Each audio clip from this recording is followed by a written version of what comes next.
I used to belong to an organization, Habonim. When I was a kid. I said to my father, I'm going to make my father was a rabbi, and a moel and a shechet, and I said to him, I want to make aliyah. He says, no way. So, because all my friends made aliyah, and they're still there. Whenever I go to Israel, I've been there to Israel, I visit them, and it's. They needed you more here. Yeah, my father wanted me, and I'm not sorry either, because I met my beautiful wife, and Worked out well. yes, no, I was born here, but my first language was Greek, Okay. and then I. Pay attention to me. And then my father, who was a rabbi, made sure once I learned to speak Hebrew, he spoke to me nothing but Hebrew to the day he passed away. Really? Yeah. My father was born in Greece in Janina, and he was his family was very well learned. There was Janina. The Jews were there for quite a few hundred years. Marsha knows more exactly. And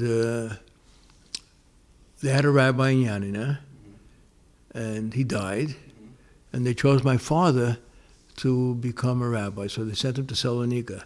And while he was there, he learned to be a mohel and a shochet in addition to getting the rabbinate. And that's it. And he learned Hebrew. He spoke Hebrew his whole life. As a matter of fact, when I started to speak Hebrew, he spoke to me only in Hebrew at that point. I grew up in a Greek household, learning Greek. That was my first language. And of course English, and then Hebrew. And later on in years, I studied Spanish. And it came in very handy because I ended up owning a factory in which 97% were all Puerto Ricans. And if I didn't know how to speak Spanish, I would have been in big trouble. Janina, they spoke Hebrew very well. The people, I mean, those who knew. And of course, my father had gone to Salonika and was ordained, and he knew his Hebrew. Was that also the case in Salonika? Did they use Hebrew as a spoken language? I don't know. I think the Saloniki used Ladino, a lot of Ladino.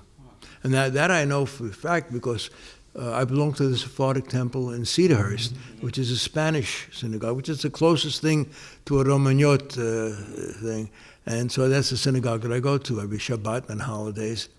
And they speak Ladino. As a matter of fact, they have a prayer, Bendito, which means a song, which before they take out the Sefer Torah, they open Hechal and they read this Bendito del whatever, I forget the name, in Ladino, and they do it every week. You spoke the Romaniote dialect as well. Right. I grew up speaking. It was my first language. It was Greek. That was the only Greek you knew. And then if it wasn't, I'm the youngest. I was the youngest of 10 children, and my siblings spoke mostly English. They all spoke Greek fluently, and I was fortunate. My father, it was Depression years, and I had the time. He had the time. He was able to send me to Hebrew school, and I went to a Syrian Hebrew school because that was the only Sephardic. So I learned how to speak Hebrew. It was 4 hours a day, and two hours we would just learn how to read and read from the Chumash and the Tanakh. And the other 2 hours was speaking Hebrew, learning and speaking Hebrew. So do you remember Romaniote Greek? well enough? Yeah, the Greek. Well, I speak Greek. I still speak Greek. Do you speak Greek? I don't know. Which means I speak Greek. And I don't speak it as often, but once you learn it as a youngster, it just stays in your mind. But the Greek you speak must be quite different from... It's what they call churiatka. Churiatka means from the countryside. It's different from the... when I speak to... I was in Greece, I was there once, and I started speaking Greek to somebody.